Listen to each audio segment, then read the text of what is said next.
सर्वांचं स्वागत आहे पुन्हा एकदा आपल्या लाडक्या यूट्यूब चॅनलमध्ये। तर गणपती उत्सवामुळे सर्वत्र उत्साहाचं वातावरण निर्माण झालं आहे। भरपूर ठिकाणी किंवा सार्वजनिक मंडळांमध्ये गणरायाचं आगमन झालं असून 1.5 आणि 5 दिवसांच्या गणपतींना भक्तांनी निरोप सुद्धा दिला आहे। आणि आता लवकरच 7 आणि 10 दिवसांच्या गणरायाचं देखील विसर्जन होणार आहे। 7व्या दिवशी जर तुम्हाला गणरायाचं विसर्जन करायचं असेल तर त्यासाठी देखील शुभ मुहूर्त आहेत।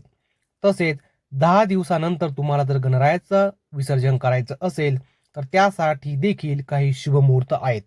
मित्रांनो, योग्य आणि नक्षत्रादरम्यान जर आपण बाप्पाचं विसर्जन केलं तर तो लाभदायक व शुभ मानलं जातं। गणेश चतुर्थीमध्ये 4 दिवसांचे विसर्जन असते। त्यात पंचांगानुसार शुभ मुहूर्त हा सकाळी 6:04 सुरू होईल आणि सकाळी 10:43 राहील। त्यानंतर दुसरा शुभ मुहूर्त हा 12:16 सुरू होईल व 1:49 राहील आणि संध्याकाळचा शुभ मुहूर्त हा 4:54 ते 6:27 राहील।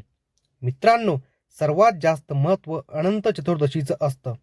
तो दिवस असतो 10वा दिवस। 10व्या दिवशी गणरायाची पूजा केली जाते आणि हा दिवस असतो अनंत चतुर्दशीचा।